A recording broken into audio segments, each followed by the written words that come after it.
نبی کریم علیہ الصلوۃ والتسلیم کوئی ایسا کام کر بیٹھے تو فوراً اعتراض ہوتا ہے، اگر علم غیب ہوتا تو آپ یہ کام کیوں کرتے؟ عمرے پہ گئے، عمرہ کوئی نہ ہوا، حدیبیہ کے مقام سے واپس آنا پڑا، تو اگر علم غیب ہوتا کہ عمرہ نہیں ہو سکے گا کیوں جاتے؟ ثابت ہوا کہ علم غیب نہیں ہے، 70 کاری آپ نے بھیج دیے، رستے میں شہید ہو گئے، اگر علم غیب ہوتا کیوں بھیجتے؟ جنگی احد میں تشریف لے گیا، زخم آئے، تکلیف پہنچی، 70 صحابہ شہید ہو گئے، اگر علم غیب ہوتا کہ وہاں جانے میں نقصان ہے، مدینہ شہر میں رہ کے لڑنے میں فائدہ ہے، کیوں وہاں جاتے؟ ہر جگہ کیوں کیوں کی رٹ لگائی جاتی ہے اور علم غیب کی نفی کی جاتی ہے۔ تھوڑا سا اس دلیل کو یہاں بھی جاری کر دیں، اللہ کے بھیجے بغیر ملک الموت آئے کہ اللہ کے بھیجنے سے آئے؟ پھر اگر اللہ کو علم ہوتا کہ روح قبض نہیں کر سکے گا، تھپڑ کھا کے کانا ہو کے خالی واپس لوٹ آئے گا، کیوں بھیجتا؟ یہ دلیل یہاں بھی جاری کر دیں۔ حضرت موسیٰ کلیم علیہ السلام کو تھوڑی مہلت مل رہی، جو ہاتھ تھوڑا سا لگا حضرت ملک الموت کو، آنکھ اڑ کے پرے جا پڑی۔ انور شاہ صاحب کشمیری کہتے ہیں کہ یہ رعایت کرتے ہوئے انہوں نے تھوڑا سا جھٹکا دیا، ان کو صحیح قوت سے نہیں مارا حضرت موسیٰ نے، یہ صرف دفاعی کارروائی کرتے ہوئے تھوڑا سا جھٹکا دیا ہے، ورنہ اگر نبوت کی طاقت پاور سے وہ مکہ مارتے تو صرف ملک الموت نہیں، اس کی جان نہ نکلتی، وہ ختم نہ ہوتا، پیغمبر اپنی نبوت کی طاقت سے مکہ مارتا، وہ ساتوں آسمانوں کو ریزہ ریزہ کر کے رکھے۔ الصلاة والسلام علیک یا قائد الغر المحجلین وعلا آلک واصحابک یا امام الانبیاء والمرسلین۔ صاحب صدر گرامی قدر حضرت صاحبزادہ پیر محمد فضل حق صاحب رضوی قادری دامت برکاتہ العالیہ، حضرات علماء کرام، مشائخ نظام، بزرگوں بھائیوں، یہ محفل پاک جس میں ہمیں حاضری کا شرف حاصل ہو رہا ہے، عرس پاک کی تقریب سعید ہے۔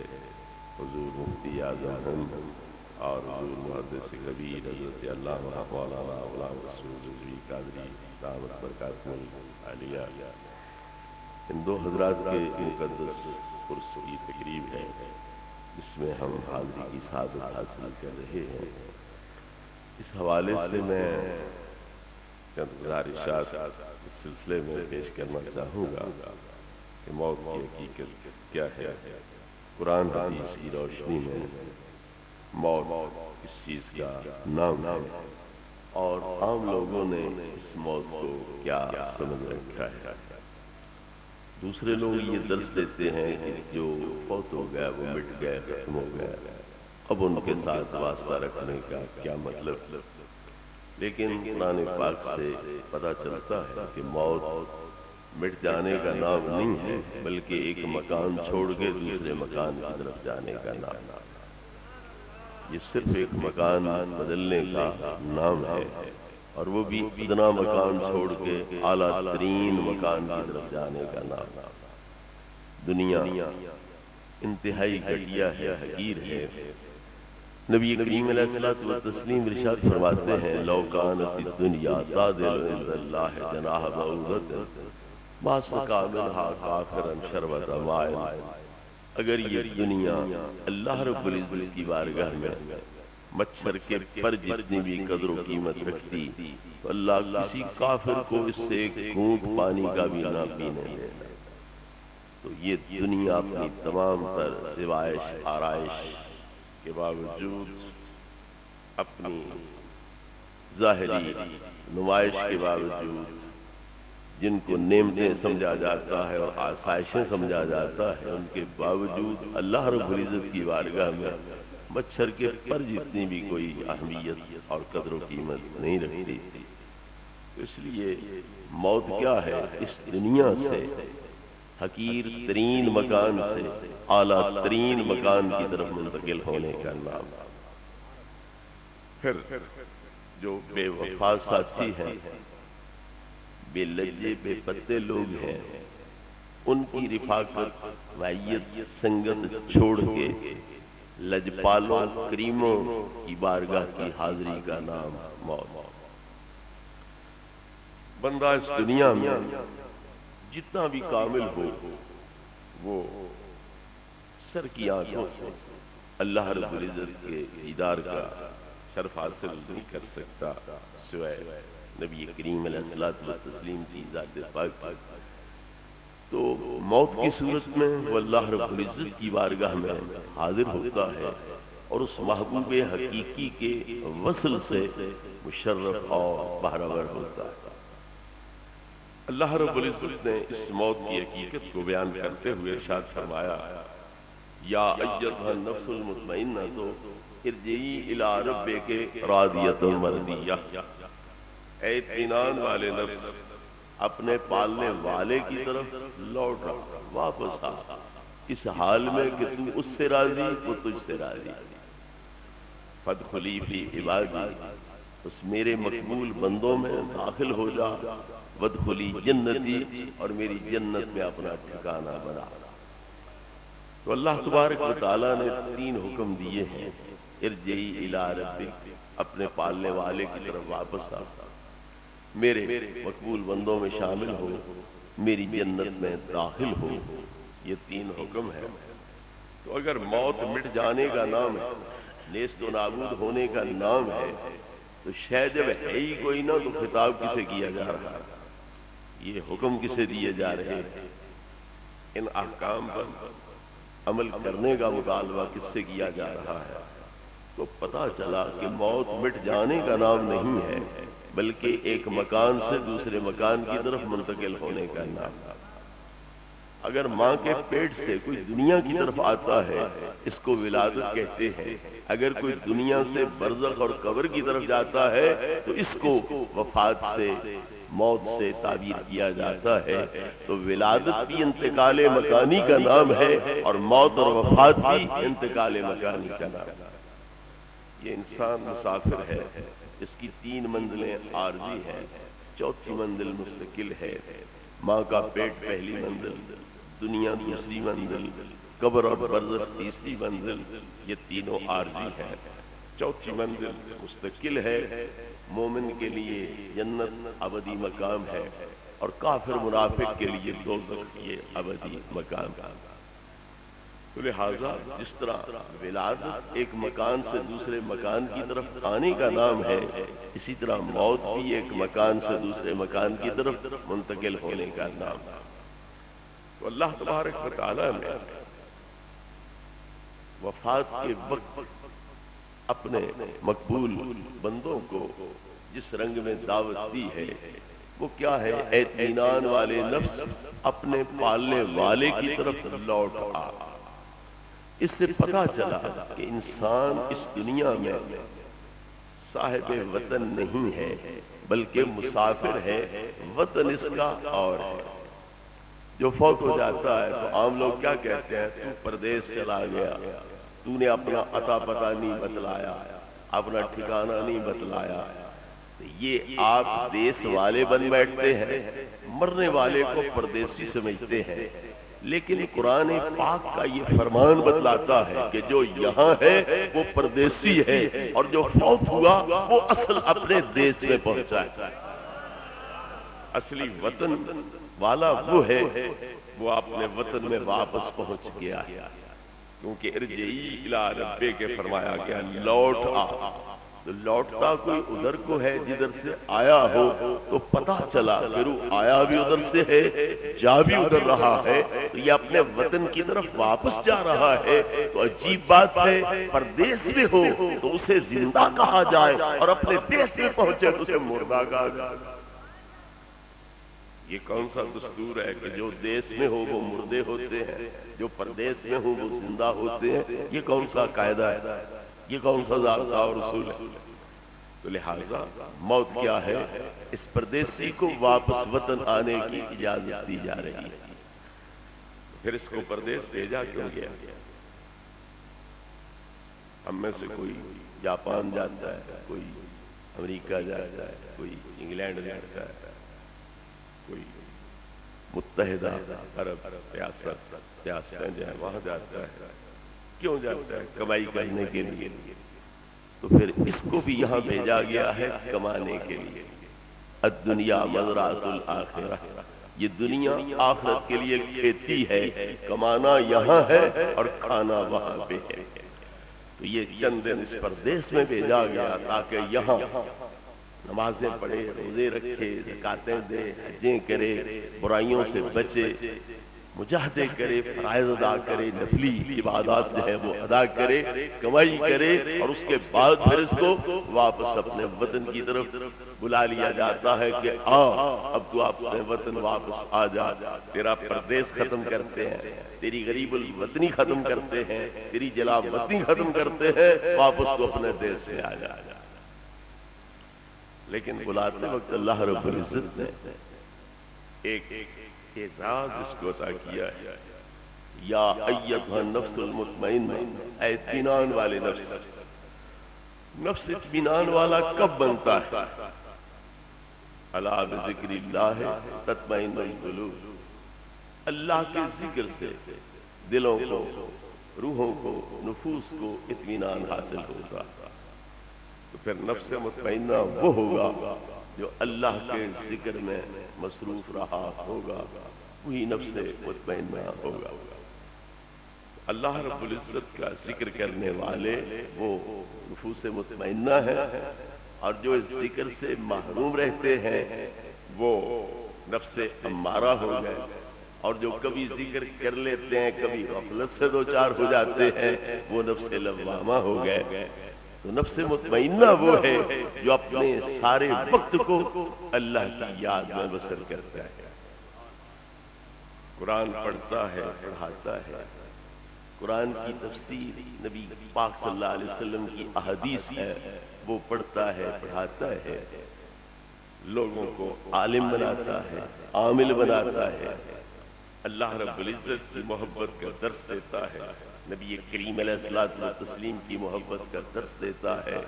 تو یہ سب سے بڑا مطمئن نفس ہے جس نے انبیاء علیہ السلام کے منصب کو سنبھالا ہوا ہے، اور جو مشن لے کر انبیاء علیہ السلام دنیا پر تشریف لے آئے وہی مشن جو ہے اس نے بھی اپنے سامنے رکھا ہوا ہے، اور رات دن کی انتھک محنتوں کے ساتھ وہ اس مشن کی تکمیل کر رہا ہے۔ اسی لیے محبوب کریم علیہ الصلوۃ والتسلیم نے فرمایا العلماء ورثۃ الانبیاء، جو علماء ہیں وہ انبیاء کے وارث ہیں، قائم مقام ہیں، جانشین ہیں۔ ان الانبیاء لم یورثوا دینارا ولا درہما ولکن ورثوا العلم فمن اخذہ اخذ بحظ وافر۔ علماء انبیاء کے وارث ہیں، جانشین ہیں، کیونکہ انبیاء علیہ السلام درم دینار اکٹھے کرنے کے لیے، مال دنیا اکٹھا کرنے کے لیے، زر و سیم اکٹھا کرنے کے لیے تشریف نہیں لائے۔ وہ دنیا پر کیوں تشریف لائے؟ تاکہ علم دین پھیلائے۔ انہوں نے لوگوں کو علم دین کا وارث بنایا، تو جس نے وہ علم دین حاصل کر لیا وہ بہت بڑا وارث انبیاء علیہ السلام کا بن گیا۔ تو جن دو ہستیوں کے عرس پاک کی تقریب میں آپ میں حاضر ہیں، ان کی بھی زندگیاں اللہ رب العزت کے دین، پیارے مصطفیٰ کریم علیہ الصلوۃ والتسلیم کے دین کی اشاعت میں گزری، اور تدارس العلم ساعۃ من اللیل خیر من احیائها، ایک گھنٹہ بیٹھ کے پڑھا لینا یہ ساری رات کھڑے ہو کر عبادت کرنے سے افضل اور اعلیٰ۔ تو پھر جن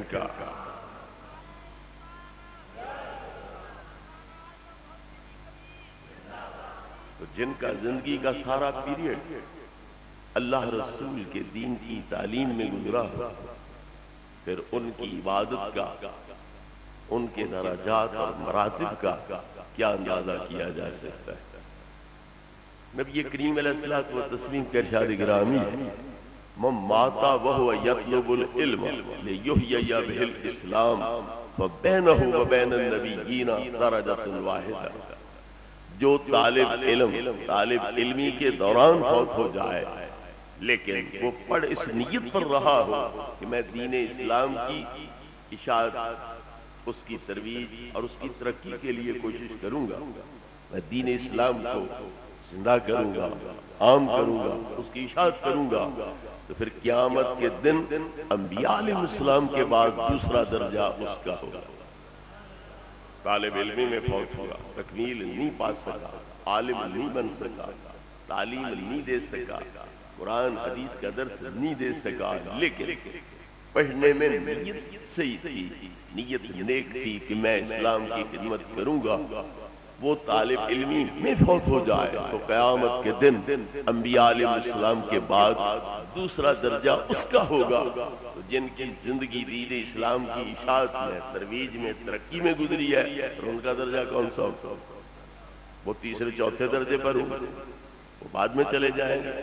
پتا چلا کہ چونکہ یہ وارثین انبیاء ہے تو پھر محبوب کریم علیہ الصلوۃ والتسلیم ان حضرات کو اپنے پہلوئے رحمت میں لیے ہوئے ہوں گے، کیونکہ اگر طالب علم دوسرے درجے میں ہے تو پھر یہ جو مشن نبوت کی تکمیل کرتے رہے ہیں یہ محبوب کریم علیہ الصلوۃ والتسلیم کے دامن رحمت میں ہوں گے اور پہلوئے رحمت میں ہوں گے۔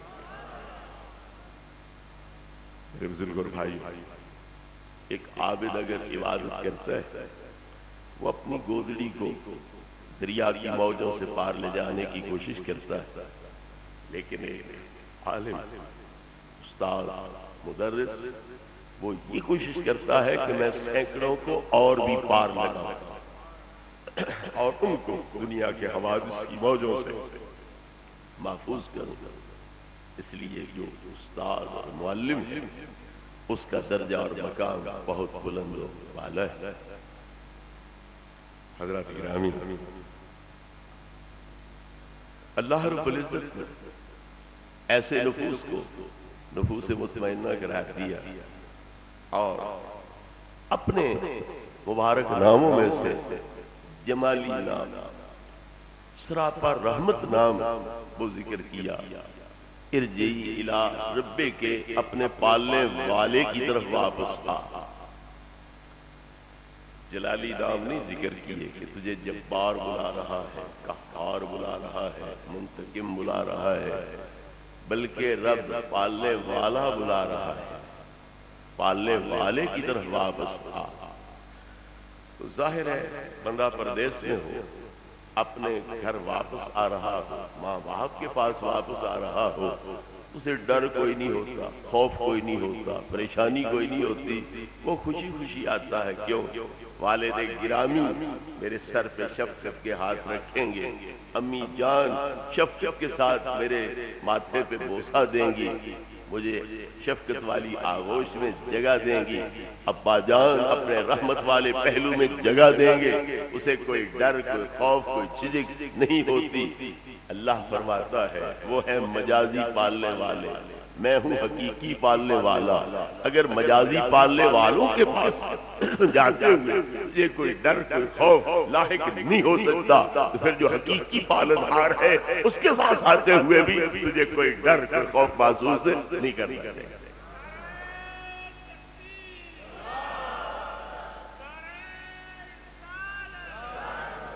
پھر ساتھ واضح طور پر کہہ دیا، راضیۃ مرضیہ، تو اس حال میں میرے پاس آ کہ میں تجھ سے راضی، تو مجھ سے راضی۔ اب وفات کے بعد کیا اسے اکیلا رکھا جائے گا؟ قید تنہائی میں رکھا جائے گا؟ نہیں، اللہ رب العزت نے بڑی عظیم خوشخبری سنائی، فادخلی فی عبادی، میرے مقبول بندوں میں داخل ہو جا۔ تو پتا چلا کہ جو اللہ رب العزت کے مقرب ہے، اللہ کے ہاں مکرم ہے، ان کے ساتھ اس کو بھی شامل کیا جائے گا، جس کی وضاحت دوسری آیت کریمہ اس طرح کر رہی ہے، من یطع اللہ ورسولہ فاولئک مع الذین انعم اللہ علیہم من النبیین والصدیقین والشہداء والصالحین وحسن اولئک رفیقا۔ جو اللہ کی اطاعت کرے، اللہ کے رسول مقبول صلی اللہ علیہ وسلم کی اطاعت کرے، وہ ان لوگوں کی معیت میں ہوگا، ان کی سنگت اور رفاقت میں ہوگا جن پر اللہ کا انعام ہے۔ اور وہ خوش نصیب حضرات کون ہیں؟ انبیاء ہیں، صدیقین ہیں، شہداء ہیں اور صالحین۔ یہ چار جماعتیں، چار گروہ ذکر کیے، وہ ان کی معیت میں ہوگا۔ اور حسن اولئک رفیقا، یہ بڑے لجپال ساتھی ہیں، بڑے کریم اور مہربان ساتھی ہیں۔ تو انہیں جو نفس مطمئنہ ہے، اللہ کی یاد کرنے والا ہے، اللہ کی عبادت میں مصروف رہنے والا ہے، اللہ کے دین کی اشاعت کرنے والا ہے، انبیاء علیہ السلام کے مشن کی تکمیل کرنے والا ہے، تو وہ انبیاء کی معیت، صدیقین کی معیت، شہداء اور صالحین کی معیت میں ہوگا۔ تو فرمایا فادخلی فی عبادی، میرے مقبول بندوں میں داخل ہو جا۔ دوسرا انعام اس کے لیے یہ ہوا کہ ان پاک ہستیوں کی معیت، رفاقت اور سنگت اس کو نصیب ہو رہی۔ لوگ تو اس پہ بحث کرتے ہیں کہ قبر کے اندر سرکار کا دیدار نہیں ہوگا۔ وہ ذہن کے اندر جو ایک خیالی صورت ہے، صرف اس کی طرف اشارہ کیا جائے گا، ما تقول فی کہ حاضر رجل، کہ تیرے ذہن میں جو ایک نبی کا تصور ہے، رسول کا تصور ہے، تو وہ کس نبی کس رسول کا تصور ہے، تو اس کو نبی مانتا ہے کہ نہیں مانتا ہے، اس کے طرف یہ اشارہ ہوگا، ذہنی تصور کی طرف۔ واقعتاً قبر میں نبی پاک کی زیارت نہیں ہوگی، دیدار نہیں ہوگا، وہ اس کا انکار کرتے ہیں۔ تو قرآن مجید کی یہ آیت بتلا رہی ہے کہ اللہ کے جو مقبول بندے ہیں، اس نیک ہستی کو انہی کے ساتھ شامل کیا جائے گا، ان کی معیت اور رفاقت میں رہے گا۔ تو لہذا جو مضمون اس حدیث کا ہے، ہمارے نزدیک وہی مضمون اس آیت پاک سے واضح ہو رہا ہے۔ فَأُولَٰئِکَ مَعَ الَّذِينَ أَنْعَمَ اللَّهُ عَلَيْهِمْ سے بھی، اور فَادْخُلِي فِي عِبَادِي سے بھی ثابت ہو رہا ہے کہ وہ انبیاء علیہ السلام کی رفاقت معیت میں ہوگا، صدیقین، شہداء اور صالحین کی معیت اور رفاقت میں ہوگا۔ تو پھر معیت رفاقت بغیر دیدار کے ہوگا، زیارت کوئی نہیں ہوگی، ویسے ہی ساتھ رہے گا ان کا۔ تو قرآن پاک کی ان آیات سے حدیث پاک کا وہ مضمون واضح طور پر ثابت ہو گیا کہ واقعتاً قبر کے اندر محبوب کریم علیہ الصلوۃ والتسلیم کی زیارت نصیب ہوگی۔ اور یہ مرنے والے کے لیے اللہ کے دیدار کے بعد دوسرا انعام یہ ہے، اسے نبی کریم علیہ الصلوۃ والتسلیم کی زیارت نصیب۔ اور یہ وہ نعمت ہے کہ جب عشق والوں نے یہ خوشخبری سنی تو پھر تڑپ اٹھے اور کیا کہا کہ ہم بے چین ہیں، مضطرب ہیں، اس زندگی سے بیزار ہیں، موت کے لیے آرزو مند ہے کہ جلدی آئے ہم قبر میں پہنچے اور پیارے مصطفیٰ صلی اللہ علیہ وسلم کے چہرے والضحیٰ کی زیارت۔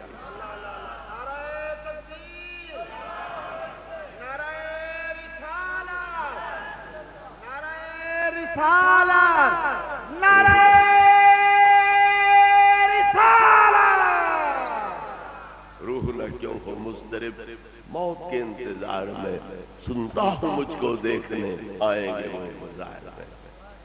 حضور شاہ عبدالحق محدث دہلوی علیہ رحمت فرماتے ہیں کہ جی چاہتا ہے زندہ قبر میں چلے جائے، پتہ نہیں موت کب آئے، کب تک انتظار کرتے رہے، جدائی میں، فراق میں، آگے جو آتش فراق ہے اس میں جلتے رہے۔ اس لیے جی چاہتا ہے زندہ قبر میں چلے جائیں تاکہ نبی کریم علیہ الصلوۃ والتسلیم کی زیارت نصیب ہو۔ میں ان لوگوں کی توجہ کے لیے اگرچہ اس قابل نہیں کہ توجہ کریں، بہرحال ہماری کوشش جاری رہنی چاہیے، ہو سکتا ہے اللہ کسی کو توفیق دے دے۔ تو ان کی توجہ کے لیے عرض کرتا ہوں کہ اگر ذہن میں تصور رسالت کا ہے تو کیا الوہیت کا تصور ذہن میں کوئی نہیں؟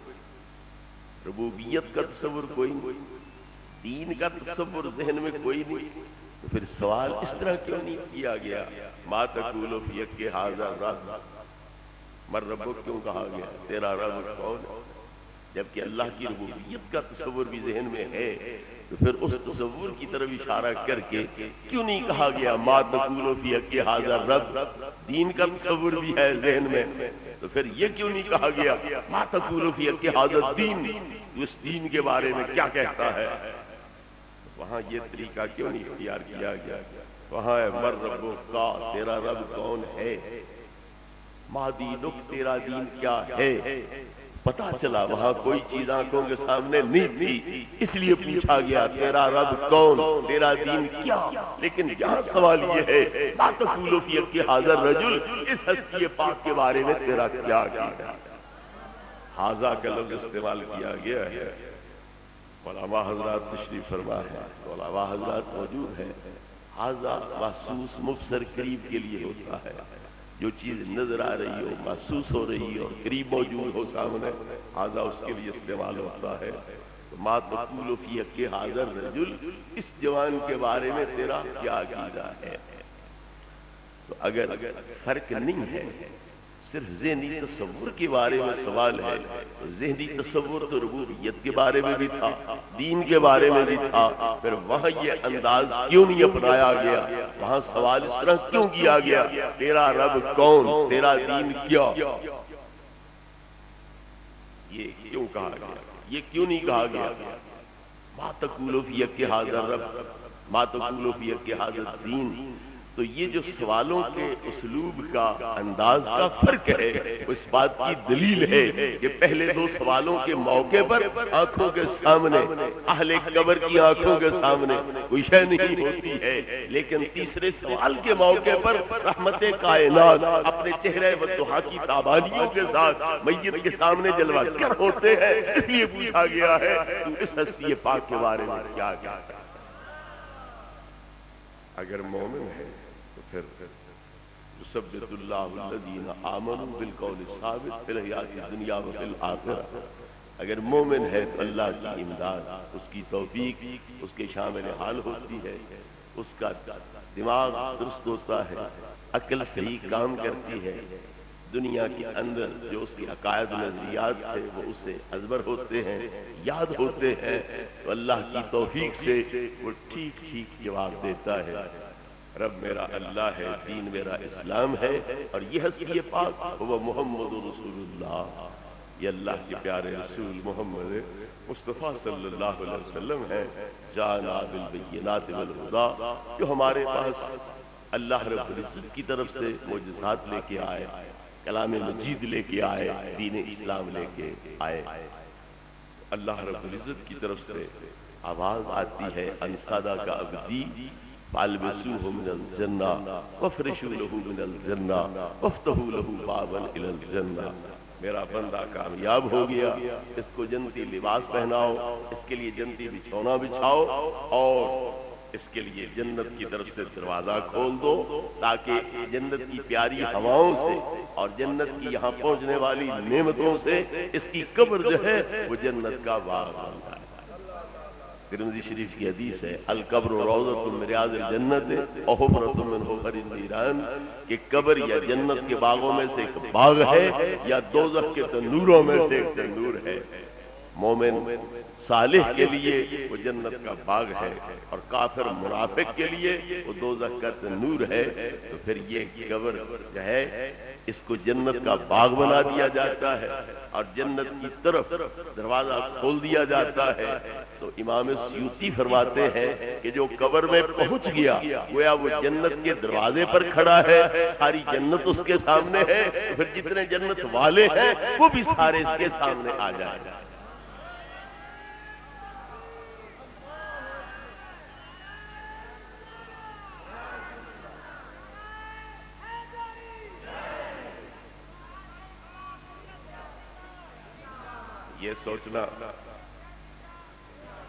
یہ سوچنا کہ قبر میں نبی پاک کیسے آ سکتے ہیں، وہ تو تنگ جگہ ہوتی ہے، محدود جگہ ہوتی ہے، کیسے آ سکتے ہیں؟ یہ غلط خیال ہے، بے بنیاد وسوسہ ہے، کیونکہ قبر ایک دروازہ بن جاتی ہے جو جنت کی طرف کھلتا ہے، اور جو اس کے اندر رکھا جاتا ہے وہ گویا جنت کے دروازے پر کھڑا ہے، ساری جنت بھی اس کے سامنے ہوتی ہے اور جنت والی ہستیاں بھی ساری اس کے سامنے ہوتی ہے، اس لیے وہ سب کا دیدار کر رہا ہوتا ہے۔ اور یہ جو حدیث پاک ہے اس کی تائید اور حدیثوں سے بھی ہوتی ہے۔ نبی کریم علیہ الصلوۃ والتسلیم کی ازواج مطہرات، ہماری مائیں نبی کریم علیہ السلام سے سوال کرتی ہے، ایتنا اسرع لحوقا بک یا رسول اللہ، ہم میں سے کون سی بیوی سب سے پہلے فوت ہو کر آپ کی بارگاہ میں حاضر ہوگی، آپ کے پاس پہنچے گی؟ یہ سوال ازواج مطہرات نے کیا، بخاری شریف میں یہ موجود ہے۔ ایتنا اسرع لحوقا بک یا رسول اللہ، ہم میں سے آپ کی کون سی بیوی جلدی فوت ہو کر آپ کے پاس پہنچے گی؟ یہ قیامت کے دن کا سوال ہے یا وفات کے بعد کا سوال ہے؟ قیامت کے دن تو سب کی اکٹھی حضور کی بارگاہ میں حاضری ہوگی، پھر ان میں پہلے کون پہنچے گی پیچھے کون، یہ تو سوال ہو سکتا ہی نہیں ہے۔ تو پتا چلا کہ اس دنیا میں وصال پا کر جو نبی کریم علیہ الصلوۃ والتسلیم کی بارگاہ میں حاضر ہوگی، اس کے بارے میں سوال کیا جا رہا ہے کہ وہ کون سی ہوگی جو پہلے فوت ہو کر آپ کی بارگاہ میں حاضر ہو جائے گا۔ اب یہ سوال جو ازواج مطہرات کر رہی ہے، ان کا عقیدہ کیا ہے، نظریہ کیا ہے؟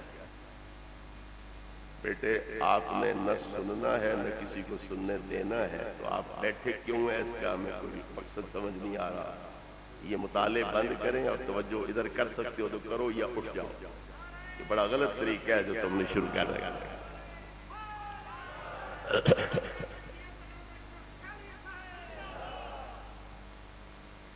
نبی کریم علیہ الصلوۃ والتسلیم کی بیویاں آپ سے یہ سوال کر رہی ہے کہ ہم میں سے کون پہلے فوت ہو کر آپ کے پاس پہنچے گی؟ اگر ان کا عقیدہ یہ نہیں تھا کہ آپ ہماری عمروں کے بارے میں جانتے ہیں، کون پہلے فوت ہوگی کون پیچھے، یہ سوال کیا ہی کیوں؟ یہ سوال غیب سے تعلق رکھتا ہے کہ نہیں رکھتا؟ ماذا تک سے وہ خدا، کل کوئی کیا کرے گا، مرے گا، زندہ رہے گا، بیمار ہوگا، تندرست رہے گا، یہ غیب کی بات ہے کہ نہیں ہے؟ اور نبی کریم علیہ الصلوۃ والتسلیم کی ازواج مطہرات یہ غیبی سوال نبی پاک سے کر رہی ہیں کہ ہم میں سے کون سی بیوی فوت ہو کر سب سے پہلے آپ کی بارگاہ میں پہنچے گی؟ تو انہوں نے یہ دین کہاں سے سیکھا؟ کوئی اور درسگاہ تو نہیں تھی جہاں سے سیکھا، صرف اور صرف بارگاہ نبوت سے، درسگاہ محمدی سے یہ دین سیکھا ہے کہ نبی کریم علیہ الصلوۃ والتسلیم باذن الہی، بعطائے الہی، بتعلیم الہی یہ جانتے ہیں کہ کون کتنی عمر زندہ رہے گا، کون کب فوت ہوگا۔ تو اس لیے یہ سوال کیا، ایتنا اسرع لحوقا بک یا رسول اللہ، ہم میں سے کون سی آپ کی بیوی جلدی فوت ہو کر آپ کے پاس پہنچے گی؟ نبی کریم علیہ السلام وضاحت فرما دیتے کہ مجھے کیا پتا، یہ تو غیب کی بات ہے، میں غیب کی بات نہیں جانتا۔ جس طرح لوگ کہتے ہیں کہ غیب کے بارے میں نبی غیر نبی یکساں بے خبر اور نادان ہے، یہ ان کی توحید ہے کہ غیب کے بارے میں نبی غیر نبی یکساں بے خبر اور نادان ہے۔ ایک تو یکساں قرار دے دیا، برابر ہے، کوئی فرق نہیں، پھر گالی بھی دے دی، نادان کہہ دیا۔ کسی کو نادان کہنا یہ عزت کا لفظ ہے، تعظیم تکریم کا لفظ ہے، یا گالی ہے، بے ادبی، گستاخی؟ اللہ امتیاز بیان کرتا ہے، ما کان اللہ لیطلعکم علی الغیب ولکن اللہ یجتبی من رسلہ من یشاء۔ اللہ کی یہ بات غیب نہیں دیتی کہ ہر نتھو پھتو کو غیب کی اطلاع دے، اللہ غیب کی اطلاع کے لیے اپنے رسولوں کا انتخاب کرتا ہے۔ اللہ نے امتیاز بیان کیا کہ ہر ایک اس قابل نہیں ہوتا کہ اسے غیب کی اطلاع دی جائے، غیب کی اطلاع کے لیے میں رسولوں کا انتخاب کرتا۔ تو اللہ نے فرق واضح کر دیا کہ رسول اللہ کی اطلاع سے غیب جانتے ہیں، جبکہ دوسرے لوگ اللہ تعالیٰ کی طرف سے نہ اطلاع پاتے ہیں اور نہ ہی وہ غیب جانتے ہیں۔ اسی طرح اللہ رب العزت کا ارشاد ہے عالم الغیب فلا یظہر علی غیبہ احدا الا من ارتضی من رسول، میں اللہ بذات خود غیب جاننے والا ہوں اور میں اپنے غیب کا اظہار کسی پہ نہیں کرتا مگر جو رسول ہیں ان پہ اظہار کرتا۔ اللہ نے واضح کر دیا کہ رسول امتیازی مقام کے مالک ہیں، وہ عام لوگوں کی طرح نہیں ہیں، عام لوگ غیب دان نہیں ہوتے، لیکن رسول کرام میری عطا سے غیب دان ہوتے ہیں۔ حضرت عیسیٰ علیہ السلام کا اعلان قرآن پاک میں موجود ہے، انبئکم بما تاکلون وما تدخرون فی بیوتکم، جو تم کھا کے آتے ہو میں وہ بھی بتلا سکتا ہوں، جو گھروں میں چھپا کے آتے ہو میں وہ بھی بتلا سکتا ہوں۔ جو پیٹ میں چھپا ہے وہ بھی غیب ہے، جو سینکڑوں دیواروں سے پرے گھروں میں چھپا ہے وہ بھی غیب ہے، لیکن اللہ کا پیغمبر پر ملا اعلان کر رہا ہے مجھے پیٹ کی چیزوں کا بھی پتہ ہے اور جو تمہارے گھروں میں پوشیدہ ہے ان کا بھی پتہ ہے۔ حضرت خضر علیہ السلام کے بارے میں قرآن پاک کہہ رہا ہے، اللہ رب العزت ارشاد فرما رہا ہے فَوَجَدَا عَبْدًا مِّنْ عِبَادِنَا آتَيْنَاهُ رَحْمَةً مِّنْ عِنْدِنَا وَعَلَّمْنَاهُ مِن لَّدُنَّا عِلْمًا، کہ حضرت موسیٰ کلیم علیہ السلام اور حضرت یوشع نے جزیرے کے اندر ہمارے بندوں میں سے ایک بندے کو پایا جسے ہم نے اپنی رحمتوں سے بھی نوازا تھا اور جس کو علم لدنی اور علم غیب بھی عطا فرمایا تھا۔ حضرت خضر علیہ السلام کے 3 غیب قرآن میں ظاہر موجود ہے جو حضرت موسیٰ پر ظاہر کیے، انہوں نے کشتی پہ سوار کیا، کشتی والوں نے اترتے وقت پھٹے کھوڑ دیے۔ موسیٰ علیہ السلام نے کہا انہوں نے نیکی کی تم نے بدلہ اچھا نہیں دیا، تو اس کی وجہ بیان کرتے ہوئے کیا فرمایا کہ پیچھے ظالم بادشاہ آ رہا ہے، وہ ہر سالم کشتی کو غصب کر رہا ہے، اگر ان کی کشتی صحیح سالم رہے گی تو وہ غصب ہو جائے گی، وہ چھین لے گا۔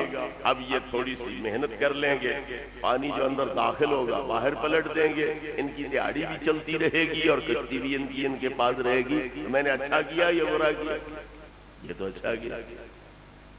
لڑکا ایک بیٹھا ہے خوش خرم ہنس کھیل رہا ہے، آپ نے اس کی گردن کو جھٹکا دیا، گردن توڑ دی، مار دیا۔ موسیٰ علیہ السلام نے کہا برا کیا، فرمایا اس نے بڑے ہو کے خود بھی کافر بننا تھا، ماں باپ کو بھی کافر بنانا تھا، اس لیے اللہ کا ارادہ یہ ہوا کہ اسے مار دو، اس کے بدلے ہم بہتر اولاد اسے دے دیں گے۔ یہ اچھا کیا یہ برا کیا؟ یہ اچھا ہو گیا۔ دیوار تھی گر رہی تھی، ٹھیک کر دی، جس طرح کمہار گارا دیوار پہ پھینکتا ہے پھر اپنے گڑمالے کے ساتھ اسے ہموار کر دیتا ہے، پیغمبر خدا ہاتھ رکھتے گئے، دیوار جو گر رہی تھی وہ سیدھی ہوتی چلی گئی۔ 300 ہاتھ لمبی تھی دیوار، 100 ہاتھ اونچی تھی اور 70 ہاتھ اس کی موٹائی تھی۔ اب تو دیواریں 13 انچ کی بجائے بھی 9 انچ بنی، پھر اب 4 انچ ہو گئی ہے، لیکن وہ 70 ہاتھ موٹی ہے، 100 ہاتھ اونچی ہے، 300 ہاتھ لمبی ہے۔ یرید ان ینقض فقام، وہ گرنے والی تھی تو حضرت خضر علیہ السلام نے سیدھا کر دیا۔ موسیٰ علیہ السلام نے کہا ہم نے روٹی مانگی، انہوں نے مانگنے پر روٹی نہیں دی، اتنے کمینے تھے، تم نے مفت میں ان کا اتنا بڑا کام کر دیا۔ لو شئت لاتخذت علیہ اجرا، یہ دیہڑی لے لیتے تو کتنے مہینے ہمارا گزارا چلتا رہتا۔ تو حضرت خضر علیہ السلام نے کہا ہم نے ان کے لیے دیوار نہیں ٹھیک کی، ان یتیموں کی دیوار ہے جن کا باپ نیک تھا، اس باپ کی نیکی کے طفیل اللہ رب العزت نے مجھے حکم دیا کہ ان یتیموں کی دیوار کو تو ٹھیک کر دے، کیونکہ اس دیوار کے نیچے ان کا خزانہ ہے، یہ گر گئی تو شہر والے لوٹ لیں گے، لہذا دیوار مکمل کر دو، مرمت کر دو، تاکہ ان کو جوان ہونے وقت تک وہ دیوار قائم رہے، اور جب یہ جوانی چڑھ جائیں گے پھر یہ اپنا خزانہ آپ سنبھال لیں گے۔ تو تینوں چیزیں غیب ہیں، اور اللہ اعلان کر رہا ہے کہ آتیناہم من لدنا علما، ہم نے ان کو علم لدنی عطا کر رکھا تھا، علم غیب عطا کر رکھا تھا۔ تو پتا چلا کہ اللہ رب العزت پیغمبران کرام کو علم غیب عطا کرتا ہے، اور نبی کریم علیہ السلام کے بارے میں فرمایا وما هو علی الغیب بضنین، یہ میرا نبی غیب کے بارے میں بخیل نہیں ہے بلکہ سخی، میرا نبی غیب کے بارے میں بخیل نہیں ہے بلکہ سخی ہے۔ تو جس کے پاس غیب کا علم ہے کوئی نہ، وہ سخاوت کس کی کرے گا؟ سخاوت تو وہی کرے گا جس کے پاس کوئی شے ہوگی، تو جس کے پاس شے ہی کوئی نہیں وہ سخاوتیں کاہے کی کرے گا؟ تو نبی کریم علیہ الصلوۃ والتسلیم کی اس شان کو اللہ نے واضح طور پر بیان فرما دیا کہ صرف غیب جانتے ہی نہیں ہیں بلکہ امت کو غیب کی خبریں دیتے ہیں اور غیبوں سے امت کو آگاہ کرتے ہیں۔ میں بھی آپ کے سامنے بیان کر رہا تھا کہ قبر میں 3 سوال ہوتے ہیں، یہ ہم نے اپنے کانوں سے سنے ہیں کہ قبر میں یہ سوال میت سے ہو رہے ہیں۔ سینکڑوں میتوں کو دفن کیا ہوگا، دفن ہوتے وقت موجود ہوں گے، کیا ہم نے سنا کہ سوال ہو رہے ہیں؟ 2 فرشتے آتے ہیں، ہم نے دیکھے کہ واقعی 2 آئے ہیں قبر۔ یہ غیب کی چیزیں ہیں کہ نہیں؟ یہ ہمیں کس نے بتایا؟ نبی پاک کی طرف سے ہمیں پتا چلا کہ قبر میں 2 فرشتے آتے ہیں، 3 4 نہیں ہوتے، 2 ہوتے ہیں، ان کا نام منکر نکیر ہوتا ہے۔ وہ 3 سوال کرتے ہیں، نہ 2 کرتے ہیں نہ 10 کرتے ہیں، صرف 3 سوال کرتے ہیں۔ کون سے سوال کرتے ہیں وہ بھی بتلا دیے، مومن کیا جواب دیتا ہے وہ بھی بتلا دیا، کافر کیا کہتا ہے وہ بھی بتلا دیا۔ مومن کے کامیاب ہونے پر اللہ رب العزت کیا فرماتا ہے اس غیب کی اطلاع بھی دے دی، کافر کی ناکامی کے بعد اللہ کیا فرماتا ہے اس غیب کی اطلاع بھی دے دی۔ تو پتا چلا کہ نبی کریم علیہ السلام صرف خود غیب نہیں جانتے بلکہ امت کو بھی آپ نے غیب کی خبریں دے رکھی۔ قرآن مجید گواہ ہے کہ مومن کوئی نہیں سکتا ہے جو غیب جانے، جو غیب نہیں جانتا وہ مومن ہو ہی نہیں سکتا۔ ھدی للمتقین الذین یؤمنون بالغیب، قرآن ہدایت ہے متقیوں کے لیے، اور متقی کون ہیں؟ جو غیب پر ایمان رکھتے ہیں، اور ایمان علم یقینی کا نام ہے۔ تو جو غیب کا یقین رکھیں وہ مومن ہیں، جو غیب کا علم یقینی نہ رکھیں وہ مومن ہی نہیں۔ تو غیب کے علم کے بغیر کوئی بندہ مومن نہیں ہو سکتا، تو پھر کوئی نبی بغیر علم غیب کے کیسے ہو سکتا؟ بہرحال یہ جنت انبیاء علیہ السلام، حضور کی ذات پاک اور باقی مشائخ اعظام، صدیقین، شہداء، صالحین، وہ سارے سامنے آ جاتے ہیں، اور قبر والے کو ان کی معیت، سنگت اور رفاقت نصیب ہو جاتی ہے۔ تو جن کو محبت ہو نبی کریم علیہ السلام کی ذات پاک کے ساتھ، تو ان کی یہی آرزو ہوتی ہے کہ جلدی مرے، قبر میں پہنچیں اور نبی پاک کی زیارت بھی نصیب ہو، معیت اور رفاقت بھی نصیب ہو۔ تو نبی پاک کی پاک بیویوں نے سوال کیا ایتنا اسرع لحوقا بک یا رسول اللہ، ہم میں سے کون سی بیوی جلدی فوت ہو کر آپ کے پاس پہنچے گی؟ فرمایا اطولکن یدن، جو لمبے ہاتھوں والی ہے وہ سب سے پہلے فوت ہو کر میرے پاس پہنچے گی۔ آپ نے یہ نہیں کہا کہ میں کیا جان، یہ غیب کی بات ہے مجھے کیا پتا، یہ نہیں فرمایا، بلکہ فرمایا جو لمبے ہاتھوں والی ہے وہ سب سے پہلے فوت ہو کر میرے پاس پہنچے گی۔ تو بتلا دیا کہ مجھے اللہ کی تعلیم سے، اللہ کی وحی الہام سے پتا ہے کون سی بیوی پہلے فوت ہو کر میرے پاس پہنچے۔ حضرت سیدہ زہرا رضی اللہ تعالی عنہا کو نبی کریم علیہ السلام نے بلایا کہ آؤ بیٹی ملاقات کر جاؤ، میری مزاج پرسی کر جاؤ۔ وہ حضرت سیدہ عائشہ صدیقہ رضی اللہ عنہا کے در دولت کے تشریف لائیں۔ والد گرامی نبی الانبیاء صلی اللہ علیہ وسلم کی بیماری دیکھی، تکلیف دیکھی تو کہا واہ قربا ابا، افسوس میرا باپ کتنی تکلیف میں ہے، کتنا بیماری نے آپ کو کمزور کر دیا ہے۔ یہ الفاظ سن کر نبی کریم علیہ السلام نے کیا فرمایا؟ لا قربا علی ابی کے بعد الیوم، زہرا یہ آج تکلیف ہے، کل تکلیف نہیں ہوگی۔ کیوں؟ نہ یہاں پر میں ہوں گا، نہ یہ بیماریاں ہوں گی، نہ یہ تکلیف ہوگی۔ حضرت زہرا سارو قطار رونے لگی کہ میں تو بیماری کو رو رہی تھی، یہاں مسئلہ ہی اور بن رہا، آپ تو داغ مفارقت دے رہے، کچھ فرما رہے ہیں۔ مزید پریشان زارو قطار رونے لگی تو نبی کریم علیہ الصلوۃ والتسلیم نے دو بشارتیں ان کو دی. اما تردین ان تکونی سیدۃ نساء اہل الجنہ، ایک یہ بشارت دی کہ اے زہرا تو جنتی عورتوں کی سردار بنے گی، کیا تو اس مرتبے اور مقام پہ راضی نہیں ہے؟ ایک تو یہ بشارت. دوسری بشارت کیا کی؟ انت اول اہل بیتی لحوقاً بی، سب سے پہلے فوت ہو کر تو میرے پاس پہنچ جائے گا. حضرت زہرا جو زاروں قطار رو رہی تھی وہ فوراً کھل کھلا کے ہنس پڑی، کہکہ مار کے ہنس پڑی. حضرت ام المومنین عائشہ صدیقہ رضی اللہ عنہا ذرا فاصلے پر بیٹھی منظر دیکھ رہی تھی. سوچا کہ میں تو سمجھتی تھی کہ میری یہ بیٹی بڑی ذہین فتین ہے، بڑی دانا ہے، زیرک ہے، اور یہ تو بولی بالی سادی سی بچی ہے.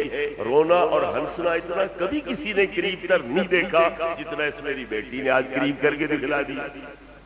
زاروں قطار روتا آدمی یکدم نہیں ہنس سکتا، آہستہ آہستہ رونا رکے گا، پھر وہ مسکرائے گا، تبسم اس کی ہونٹوں میں آئے گا، پھر کہیں جا کے وہ کہکا مارے گا.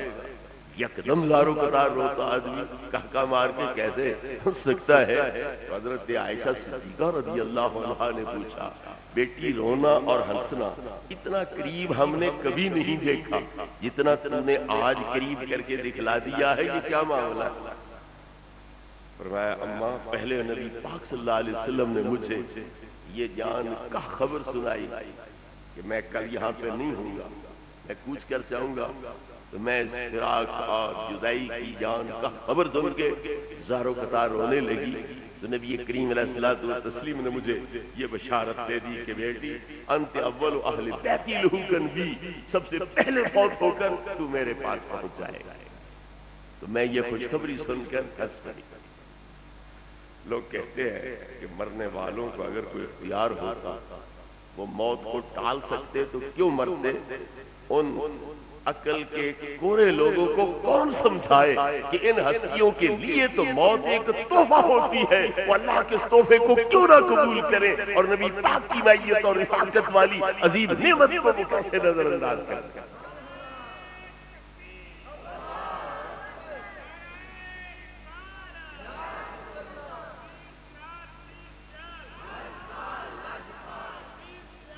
حضرت زہرا رضی اللہ عنہا کو خبر تو موت کی مل رہی ہے، حضرت علی کا گھر چھوڑنے کی خبر مل رہی ہے، حسنین کریمین کے سر سے ان کا سایہ اٹھنے کی خبر مل رہی ہے، حضرت زینب حضرت ام کلثوم کا جو ہے پیار محبت وہ ختم ہوگا، ان کے سر سے ان کا سایہ اٹھے گا، وہ ان کی شفقت سے محروم ہو جائیں گی، خبر تو یہ مل رہی ہے. لیکن حضرت زہرا کو چونکہ سب سے زیادہ محبت نبی کریم علیہ الصلوۃ والتسلیم کے ساتھ ہے، اس لیے نہ حضرت علی کے گھر چھوڑنے کا غم ہے، نہ حسنین کریمین کے سر سے سایہ اٹھنے کا غم ہے، نہ حضرت زینب اور حضرت ام کلثوم کا ان کی شفقت سے محروم ہونے کا کوئی اندیشہ ہے. باقی سب غم غلط ہو گئے، صرف خوشی اس بات کی ہے کہ یہ جدائی کی گھڑیاں تھوڑی ہے، پھر ہمیشہ کا اصل پیارے مصطفیٰ کا مجھے نصیب رہے گا اور دیدار مجھے نصیب رہے گا. اس خوشی میں وہ کھل کھلا کے ہنستے ہیں.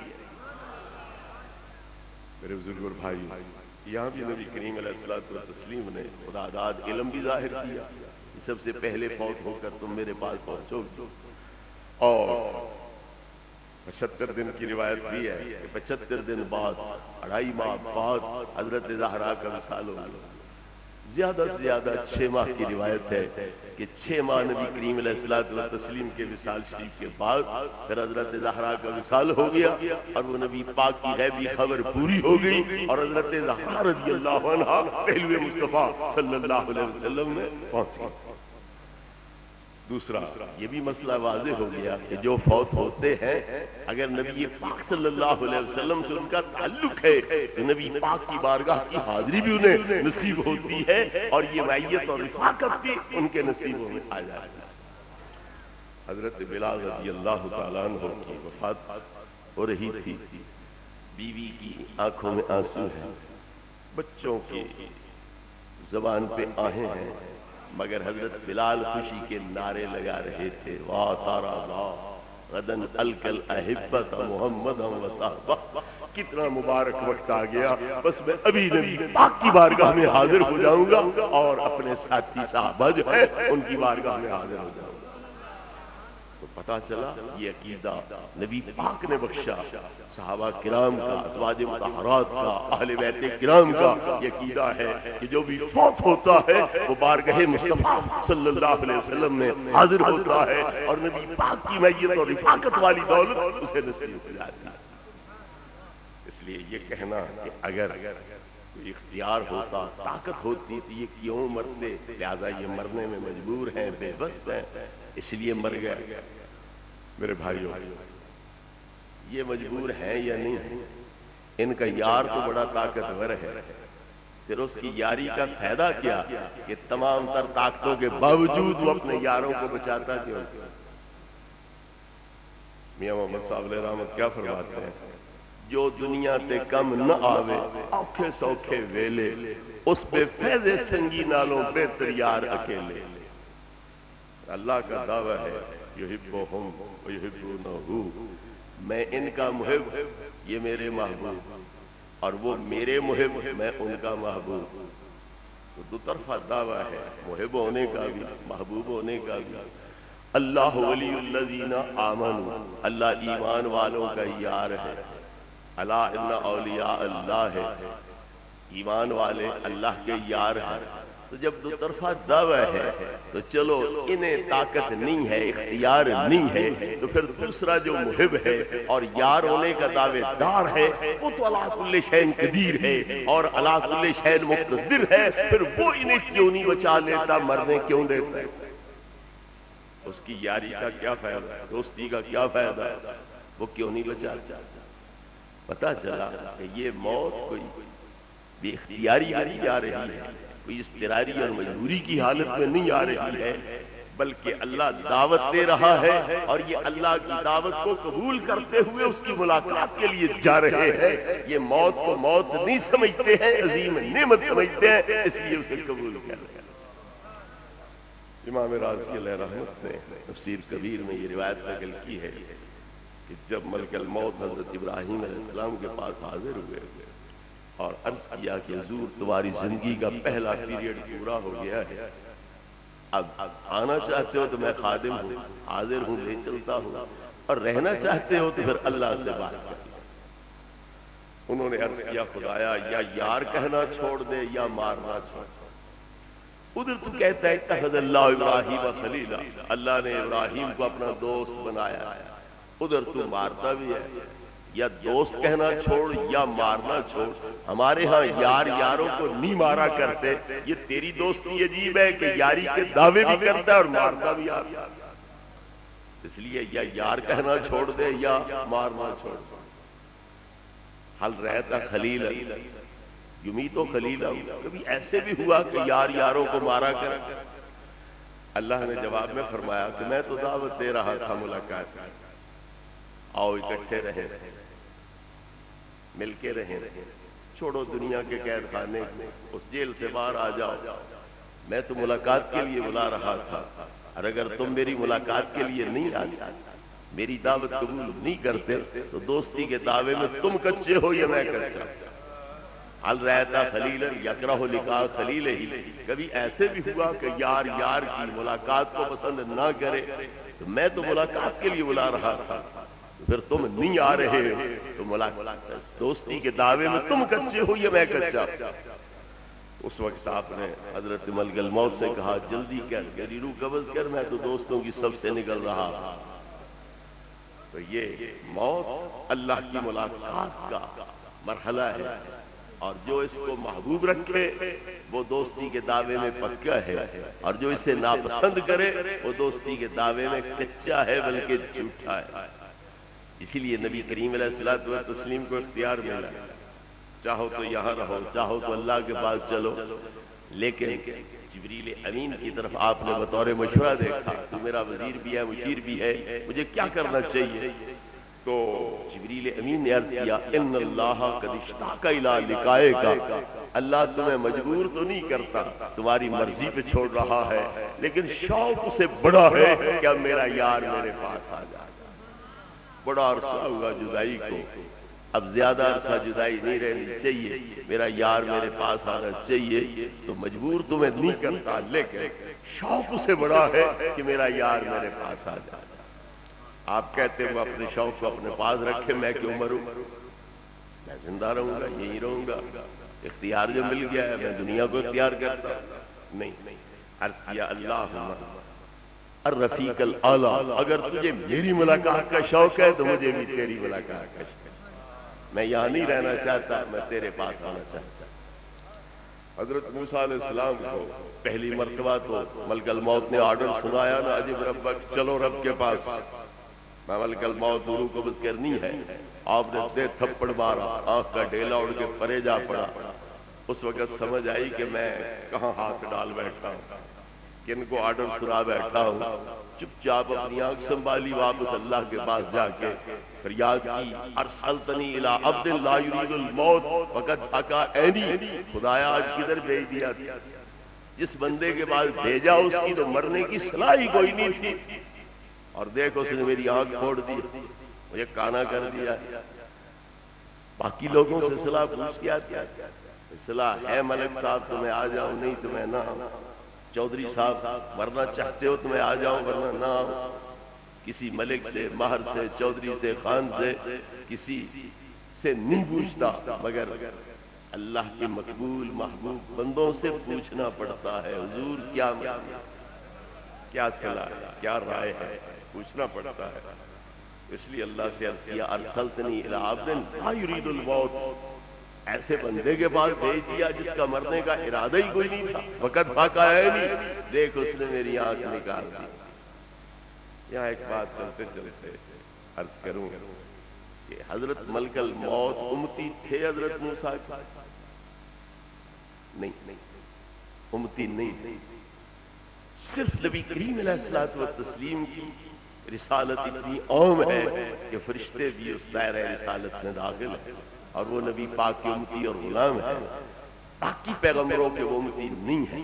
لیکن اس کے باوجود حیا کتنا کیا، ادب کتنا کیا، احترام کتنا کیا، اپنا زور نہیں دکھلایا، اپنی ہمت طاقت نہیں دکھلائی، لڑے نہیں، الجھے نہیں کہ تم نے مارا کیوں ہے، مجھے کانا کیوں کیا، میری آنکھ کیوں نکالی ہے۔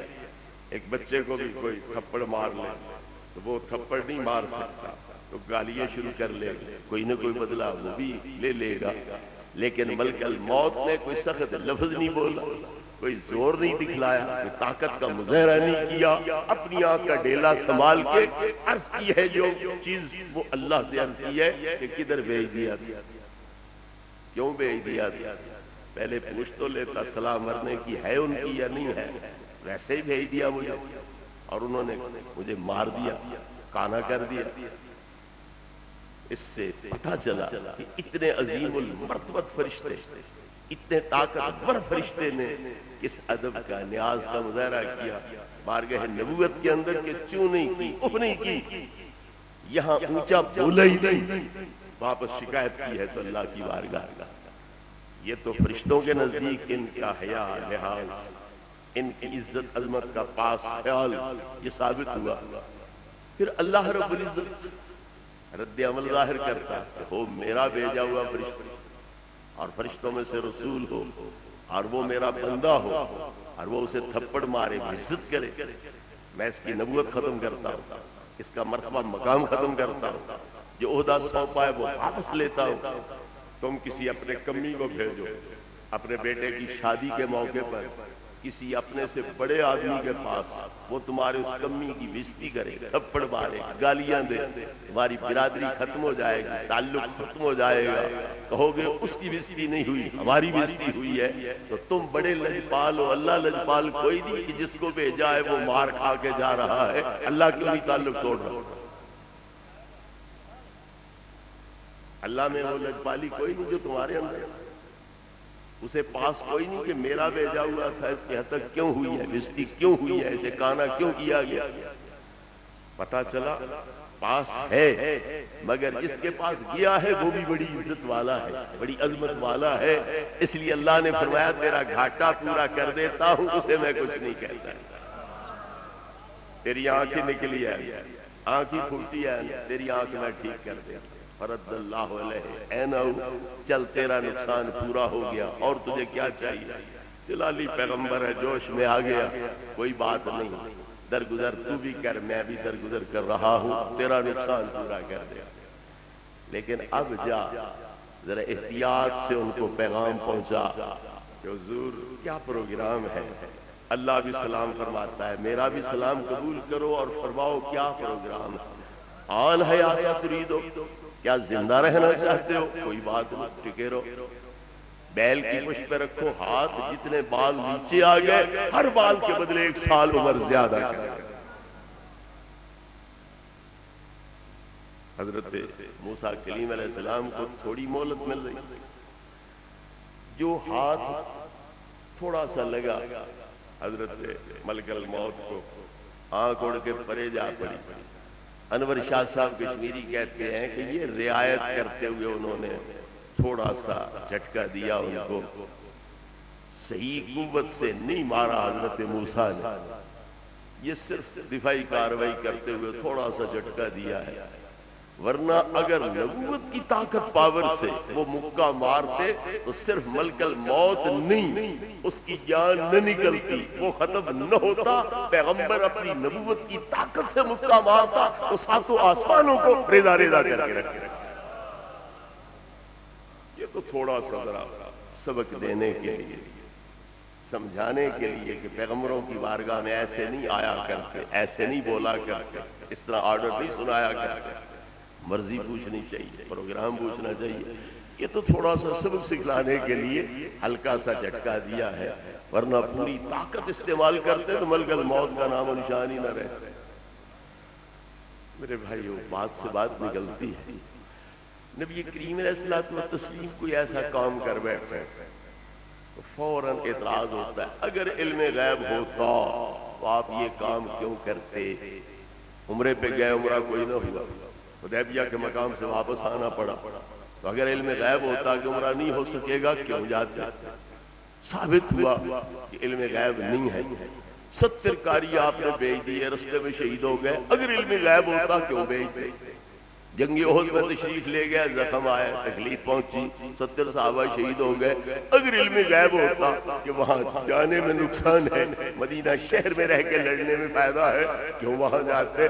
ہر جگہ کیوں کی رٹ لگائی جاتی ہے اور علم غیب کی نبی کی جاتی ہے۔ تھوڑا سا اس دلیل کو یہاں بھی جاری کر دیں، اللہ کے بھیجے بغیر ملک الموت آئے کہ اللہ کے بھیجنے سے آئے؟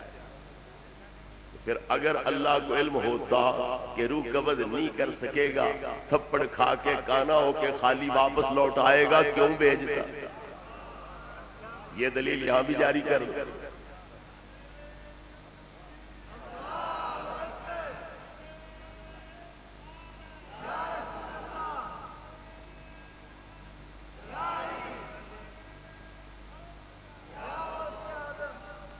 لیکن یہاں نہیں یہ دلیل جاری کی جائے گی، کیوں؟ اللہ کے کاموں میں حکمت ہوتی ہے، ٹھیک ہے، ہمارا بھی ایمان ہے اللہ کے کاموں میں حکمت ہوتی ہے، حکمت نہیں ہوتی، حکمتیں ہوتی ہیں، لیکن میں پوچھتا ہوں کہ کیا رسولوں کے کاموں میں حکمت کوئی نہیں ہوتی؟ اللہ کے کام اگر حکمت سے خالی نہیں ہے تو پھر رسولوں کے کام بھی حکمت سے خالی نہیں ہے۔ جس ہستی پاک کو اللہ نے حکمت کا معلم بنا کے بھیجا ہے، پھر ان کے کام میں حکمت کیوں نہیں ہوگی؟ اللہ فرماتا ہے یتلو علیہم آیاتہ ویزکیہم ویعلمہم الکتاب والحکمہ وان کانوا من قبل لفی ضلال مبین۔ پہلے لوگ گمراہ تھے، میرا یار ان پہ آیتوں کی تلاوت بھی کرتا ہے، ان کے دلوں کو پاک صاف بھی کرتا ہے، اور انہیں کتاب و حکمت کی تعلیم دے کر کے ان کے دلوں کو مزین اور آراستہ پیراستہ بھی کرتا۔ تو جو حکمت کے معلم بن کے آئے ہیں، پھر ان کے کام حکمت سے خالی کیسے ہوئے؟ اگر نبی کریم علیہ الصلوۃ والتسلیم کو علم نہیں تھا بقول تمہارے، اللہ کو تو علم تھا، اس نے کیوں نہ کہا محبوب عمرے پہ نہ جاؤ، خالی لوٹنا پڑے گا، کوئی فائدہ نہیں جانے کا، لہذا نہ جاؤ۔ نبی کریم علیہ السلام آیتیں پڑھتے وقت جبریل امین کے ساتھ زبان تیز چلائیں تو وہ تکلیف اللہ کو گوارا نہیں ہے. یہ 350 میل دور جانا پھر خالی واپس آنا، یہ 700 میل کے سفر کی تکلیف اللہ نے کیسے برداشت کی؟ لا تحرک به لسانک لتعجل به. جبریل آیتیں یاد کر کے آتے ہیں، وہ نبی کریم علیہ السلام کے سامنے پڑھتے ہیں، آپ بھی ساتھ ساتھ پڑھتے ہیں. اب وہ یاد کر کے آئے ہوئے ہیں، اب ان کے ساتھ پڑھنے پر زبان کو بڑا تیز چلانا پڑتا ہے، ہونٹوں کو تیز حرکت دینی پڑتی ہے. اللہ کو یہ تکلیف بھی گوارا نہیں ہوئی کہ تم اتنی زبان تیز چلاتے ہو، ہونٹوں کو تیز حرکت دیتے ہو. فرمایا جبریل پڑھے تم چپ چاپ سنتے رہو، وہ پڑھ کے چلا جائے، پھر میرا تمہارا معاملہ ہے تمہارے سینے میں ان آیتوں کو جمع کرنا، محفوظ کرنا، نقش کرنا، یہ بھی میرے ذمے. تمہاری زبان پر تجوید و قرات کے اصولوں کے مطابق جاری کرنا، یہ بھی میرے ذمے. ثم ان علینا بیانا، پھر اس کی تفسیر سمجھانا، یہ بھی میرے ذمے آئے. صرف ہونٹوں کو تیز حرکت دینا یہ تو گوارا نہیں ہے، تو 700 میل کا سفر اونٹوں پر یہ کیوں گوارا کر لیا گیا؟ 15 دن جاتے لگ گئے، 15 دن آتے لگ گئے، پھر وہاں کئی دن انتظار کرنا پڑا، تو پھر یہ تکلیف اللہ نے کیوں گوارا کر دیا؟ پتہ چلا حکمت تھی. اگر آپ نہ جاتے، اگلے سال کے لیے معاہدہ نہ ہوتا، عمرہ آپ اگلے سال بھی نہ کر سکتے. پھر کافر معاہدے میں جکڑے گئے اور خیبر فتح ہو گیا، وہ ان کی امداد نہ کر سکے.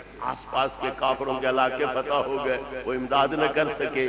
جب اکیلے رہ گئے اور معاہدہ توڑ بیٹھے، نبی پاک نے حملہ کر کے مکہ بھی فتح کر لیا، اور وہ بے دست و پا ہو کے نبی پاک کے قدموں پہ گر گئے. تو جس طرح اللہ کے کاموں میں حکمت ہے، نبی پاک صلی اللہ علیہ وسلم کے کاموں میں بھی حکمت ہے. اور اصل اللہ رب العزت ایک جلالی پیغمبر سے یہ سبق دلوا رہا تھا کہ ملک الموت میرے حبیب کے در پہ جانا تو کس طرح جانا. جلالی پیغمبر کے ذریعے ان کو یہ سبق دلایا جا رہا تھا، ان کی تربیت کرائی جا رہی ہے. نعرہ تکبیر،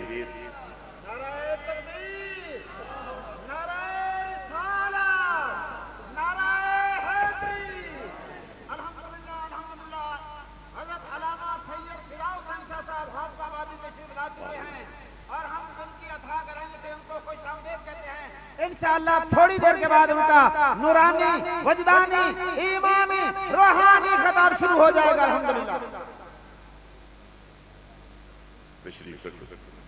تمام حضرات سے گزارش ہے، بڑی مہربانی ہوگی.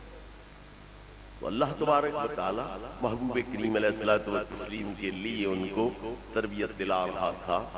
جلالی پیغمبر ہے، اس کے ذریعے تربیت ہو جائے تاکہ جب میرے حبیب کی بارگاہ میں جائے تو پھر سیکھا سکھایا ہو، تربیت یافتہ ہو اور پوری طرح آگاہ ہو کہ پیغمبران کرام کی بارگاہ میں حاضریاں کس طرح پر دی جاتی ہے.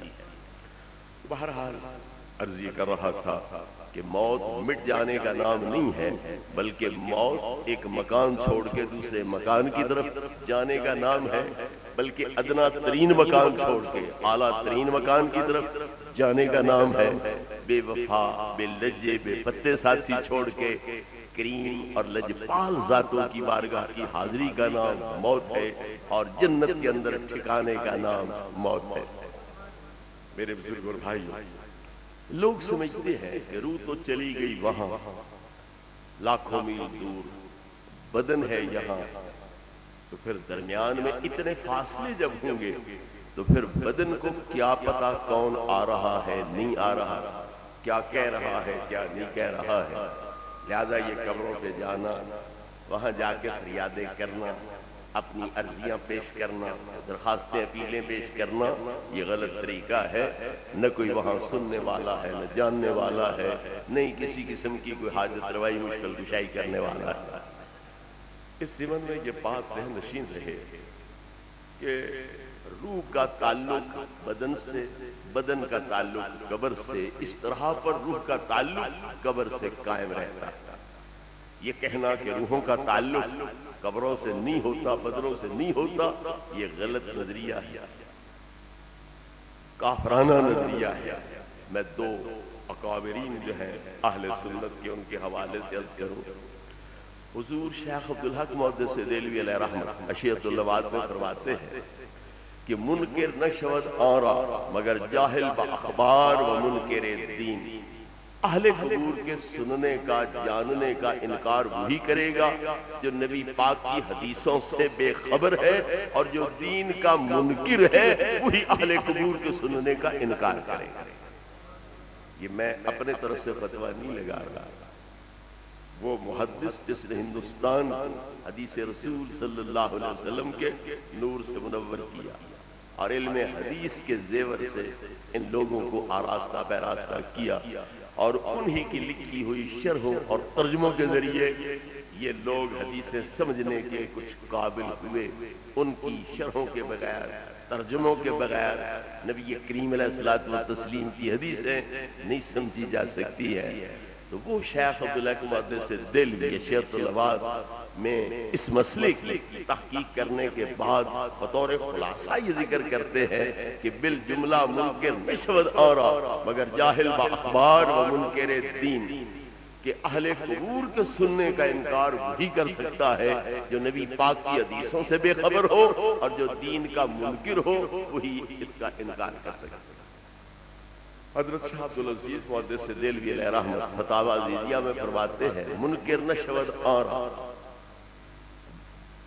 انکار سما بالفرض اگر کفر نہ باشد در الہاد بودن او شبہ نیست. حضرت شاہ عبدالعزیز محدث دہلوی فرماتے ہیں کہ اول تو اہل قبور کے سننے کا انکار کرنا یہ کفر ہے. اگر تنزل کے طور پر مان لیں کہ یہ کفر نہیں ہے تو اس کے الہاد ہونے میں، بے دینی ہونے میں، زندیقیت ہونے میں کسی شک و شبہ کی گنجائش نہیں. لہذا یہ ہے اہل اسلام کا نظریہ اور ہمارے مقتداؤں اور پیشواؤں کا عقیدہ جو انہوں نے اپنی زبان میں بیان فرمایا. آپ حضرات قبرستان میں جاتے ہو، وہاں کوئی سلام وغیرہ دیتے ہو؟ کوئی نہیں. یہ تم اپنے طور پر دے دیتے ہو، یہ شریعت کا حکم ہے، نبی پاک کا حکم ہے. نبی کریم علیہ السلام کا حکم ہے کہ جب تم قبروں کی زیارت کرو تو کیا کہا کرو؟ السلام علیکم یا اہل القبور، اے قبروں والو تم پر سلام ہو. پکارا بھی انہیں. اس طرح زندہ کو خطاب کر کے سلام دیا جاتا ہے، اسی طرح پر فوت شدہ کو پکار کے خطاب کر کے سلام پیش کیا گیا. پھر کلام کیا گیا انکم قد سبقتم منا وانا انشاءاللہ بکم للاحقون، تم چند دن ہم سے پہلے یہاں آ گئے، ہم بھی انشاءاللہ تمہارے پیچھے آ رہے ہیں. پھر دعا دیا گیا یغفر اللہ لنا ولکم ولسائر المؤمنین، اللہ ہمیں بخشے، تمہیں بخشے، تمام مومنین کو بخشے. تو خطاب ہے، ندا ہے، پکار ہے، سلام بسی گئے، خطاب ہے، اور ان کے ساتھ ہم کلامی ہے. مولوی قاسم نانوتوی بانیت دیوبند نے یہاں بڑی فتح کی بات کی ہے. وہ کہتا ہے اگر قبروں میں کوئی شے نہ ہوتی، سننے جاننے والا کوئی نہ ہوتا، تو عیسائی، یہودی، ہندو، سکھ ہمارا گریبان پکڑ کے کہتے کہ یہ تمہارا مذہب یہ جاہلوں کا مذہب ہے، یہ پاگلوں کا مذہب ہے. قبروں میں جب شے کوئی نہیں تو مٹی کی ڈھیریوں کو پکارتے ہو، ان سے کلام کرتے ہو، مٹی کی ڈھیریوں کو سلام دیتے ہو، تو یہودی، عیسائی، سکھ، ہندو تمہارا گریبان پکڑتے اور یہ تانا مارتے کہ یہ پاگلوں کا مذہب ہے، دیوانوں کا مذہب ہے. لیکن کسی ہندو نے، کسی سکھ نے، کسی عیسائی نے، کسی یہودی نے یہ اعتراض کیا کہ یہ مذہب پاگلوں کا مذہب ہے، دیوانوں کا مذہب ہے، یہاں شاہی کوئی نہیں.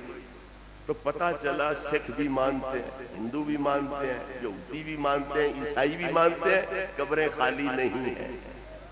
قبروں میں لوگ ہیں، وہ سنتے ہیں، سمجھتے ہیں، آنے جانے والوں کا انہیں علم ہوتا ہے، ان سے باخبر ہوتے ہیں. ان کے صدقے خیرات سے، ان کی دعاؤں سے ان کو فرحت اور راحت حاصل ہوتی ہے. سارے لوگ اس کے قائل ہیں. تو ایک ہے اجماع امتی مصطفیٰ صلی اللہ علیہ وسلم کا، وہ بھی حجت ہے. پہلے قرآن، پھر حدیث، پھر اجماع. اور جو اس اجماع کی خلاف ورزی کرتا ہے وہ دوزخ کا ایندھن ہے۔ اللہ فرماتا ہے وَيَتَّبِعْ غَيْرَ سَبِيلِ الْمُؤْمِنِينَ نُوَلِّهِ مَا تَوَلَّىٰ وَنُصْلِهِ جَهَنَّمَ وَسَاءَتْ مَصِيرًا، جو مومنین کی راہ چھوڑ کے نئی راہ پہ چلتا ہے ہم اسے شتر میں بہار بنائیں گے، اس کی رسی اس کے گلے میں لپیٹ دیں گے کہ جدھر جاتا ہے جائے، پھر اس کو دوزخ کا ایندھن بنا دیں گے۔ تو امت مصطفیٰ صلی اللہ علیہ وسلم کا اجماع حجت ہے، دلیل شرع ہے، لیکن یہاں اس اجماع کے ساتھ ساتھ پوری انسانیت کا اجماع ہے۔ عیسائی ہوں، یہودی ہوں، سکھ ہوں، ہندو ہوں، وہ بھی متفق ہے۔ تو جب پوری انسانیت کا اس پر اجماع ہے کہ قبریں خالی نہیں ہیں، قبروں میں وہ مرنے والے موجود ہیں، وہ سنتے ہیں، دیکھتے ہیں، جانتے ہیں، تو اس قوم سے پوچھو یہ قوم کہاں سے آئی ہے؟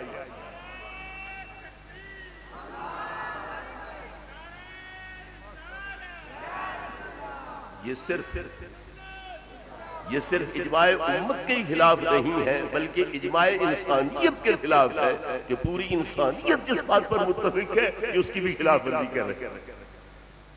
ایک سادی سی بات عام فہم سی ذہن میں رکھیے، عجائب گھر لاہور میں بڑے بڑے بت موجود ہیں، بڑی تعداد، کالے بھی، سفید بھی، سرخ بھی، چھوٹے قد والے بھی، بڑے قد والے بھی، وہاں جا کے دیکھو۔ لیکن خبردار یہ مت کہنا السلام علیکم، یہ مت کہنا، اگر کہو السلام علیکم تو کفر بن جائے گا، دائرہ اسلام سے نکل جاؤ۔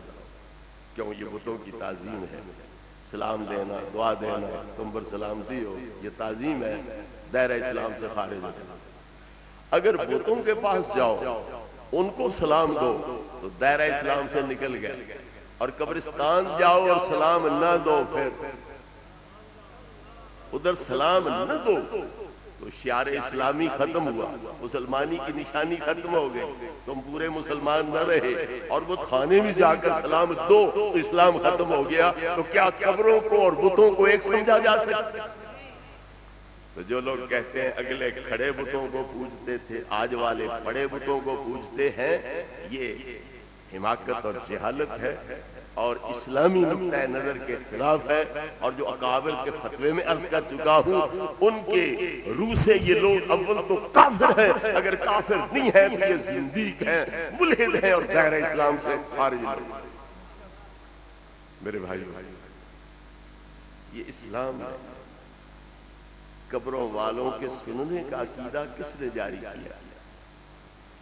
یہ امام احمد رضا نے نہیں جاری کیا، یہ جو انبیاء کے امام ہیں انہوں نے جاری کیا، جن کو اللہ رب العزت نے دین اسلام کی تبلیغ کے لیے، اپنے قرآن کی تبلیغ کے لیے، تعلیم کے لیے منتخب کیا، اپنی توحید کی اشاعت کے لیے منتخب کیا۔ یہ اللہ رب العزت اس انتخاب نے یہ عقیدہ جاری کیا۔ بدر کے میدان میں قتل ہونے والے 70 کافروں میں سے 23 کے جسموں کو نبی کریم علیہ السلام نے حکم دیا کہ گھسیٹ کے جو پرانا ویران کنواں ہے بدر والا اس میں ڈال۔ یہ 23 کافر گھسیٹ کے اس میں پھینک دیے گئے۔ تیسرے دن نبی کریم علیہ السلام اونٹنی پر سوار ہو کر تشریف لے گئے اور اس ویران کنویں کے سر پہ کھڑے ہو کر ابو جہل، عتبہ، شیبہ وغیرہ وغیرہ جو کافر وہاں پھینکے گئے تھے ان کا نام لے کر پکارا اور فرمایا، او ابو جہل، او عتبہ، او شیبہ، او فلاں، او فلاں، هل وجدتم ما وعدکم ربکم حقا؟ جس عذاب کا، ذلت اور رسوائی کا اللہ نے تمہیں وعدہ دیا تھا، کیا وہ عذاب پہنچ رہا ہے یا نہیں؟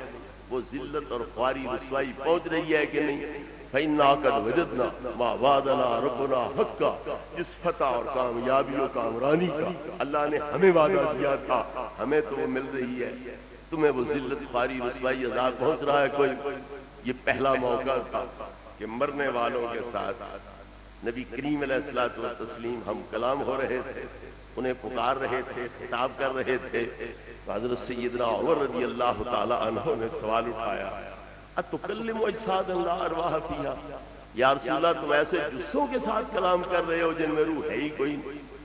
انا یسمعوا وانا یجیبوا وقد جیفوا، وہ سن کیسے سکتے ہیں بول کیسے سکتے ہیں، جواب کیسے دے سکتے ہیں جبکہ وہ مردار ہو چکے؟ یہ سوال حضرت سیدنا عمر رضی اللہ تعالی عنہ نے پیش کیا۔ میں ایک دفعہ کنڈیا کی طرف تقریر کے لیے جا رہا تھا، جہاں جانا تھا وہاں والے دوسرے گاڑی میں ہی مل گئے، تو یہ مسئلہ چھیڑ دیا۔ میں نے یہ حدیث بیان کی تو وہ بڑے خوش ہو کے چوڑے ہو کے پوچھنے لگے، اس سے ثابت نہ ہوا کہ حضرت عمر رضی اللہ تعالیٰ عنہ کا عقیدہ یہی تھا کہ مردے نہیں سنتے؟ بالکل ثابت ہوا، لیکن ایک وقت وہ بھی تھا کہ حضرت عمر رضی اللہ عنہ کا عقیدہ یہ بھی تھا کہ یہ نبی ہیں ہی کوئی نہیں، پھر وہ عقیدہ بھی اپنا۔ حضرت عمر کے ذاتی عقیدے پر تم نے جانا ہے، یہ جو عقیدہ انہیں بارگاہ نبوت سے ملا ہے اس عقیدے پر جانا؟ یہ تو ذاتی رائے تھی ان کی، تو کبھی ذاتی رائے یہ بھی تھی کہ یہ نبی ہیں ہی کوئی نہ۔ وہ گھر سے تلوار لے کر چلے تھے نبی پاک کو شہید کرنے، یہ تو نبی پاک کی دعا کا اعجاز تھا کہ جو نبی پاک کو شہید کرنے کے لیے گھر سے نکل رہا تھا وہ خود اپنی جان جو ہے وہ نبی پاک کے لیے قربان کرنے کو تیار ہو گیا، شمع نبوت کا پروانہ بن گیا، اور زندگی بھر کے لیے نبی کریم علیہ الصلوۃ والتسلیم کے دشمنوں کے لیے پھر ان کی تلوار جو ہے وہ ننگی رہی اور ان کے خلاف پر سر پیکار رہے۔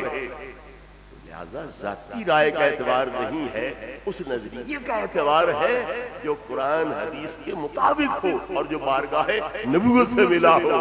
حضرت عمر نے یہ سوال اٹھایا کیونکہ پہلے یہ مسئلہ نبی کریم علیہ السلام نے واضح نہیں کیا تھا، اب اس سوال کے جواب میں وہ سوال ہمارے حق میں رحمت ثابت ہوا اور ہمارے لیے ایک عقیدہ واضح ہو گیا کہ نبی کریم علیہ السلام نے فرمایا ما انتم باسمع لما اقول منهم ولكن لا يجيبون۔ اے عمر جس طرح تم سن رہے ہو میری بات اسی طرح وہ بھی سن رہے ہیں مگر ان کا جواب تمہارے کانوں تک نہیں آ رہا۔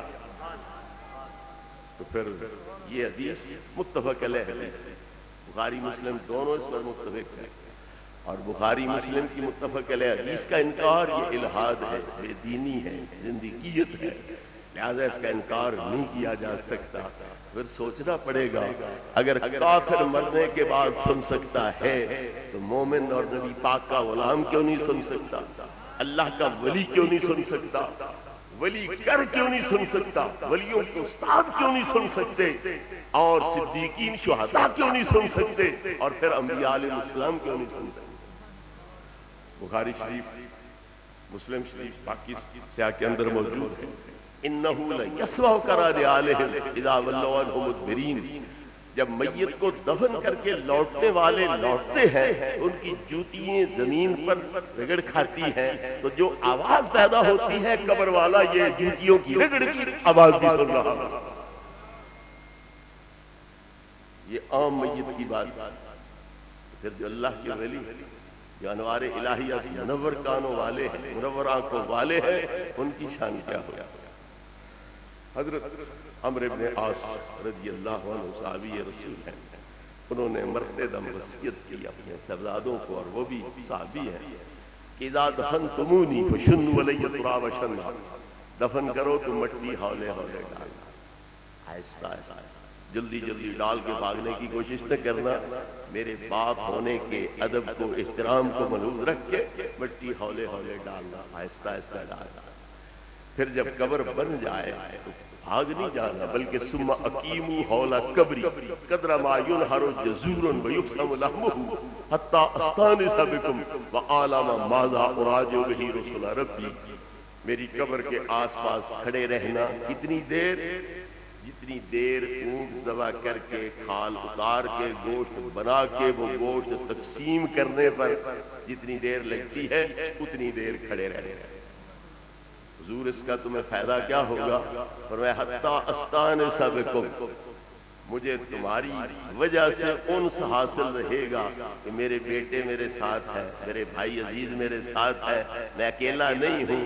تو لہذا جو فرشتے آئیں گے اجنبی صورتوں والے، ڈراؤنی شکلوں والے، تو میں ان سے ڈروں گا نہیں، گھبراؤں گا نہیں، میرا دماغ معوف نہیں ہوگا، عقل چٹنی ہوگی، بلکہ میں پورے اطمینان و سکون کے ساتھ فرشتوں کے سوالوں کا جواب دے سکوں گا۔ اس لیے میں کہہ رہا ہوں کہ تم پاس کھڑے رہے۔ اب سوچنے کی بات یہ ہے کہ صحابی کا عقیدہ یہ ہے کہ اتنی منو مٹی کے نیچے ہونے کے باوجود میں اوپر کھڑے لوگوں کو دیکھ سکوں گا، پہچان سکوں گا، اور جب دیکھوں گا کہ میرے اپنے عزیز و اقارب کھڑے ہیں، میرا حوصلہ بلند رہے گا، میرا دل ٹکانے رہے گا، اور میں بے دھڑک ہو کر، بے خوف ہو کر فرشتوں کے سوالوں کا جواب دے سکوں گا۔ آنکھ اگر منو مٹی کے نیچے سے اوپر دیکھ سکتی ہے، پھر کان قبر کے نیچے سے اوپر والے کی بات سن سکے گا کہ کوئی نہیں؟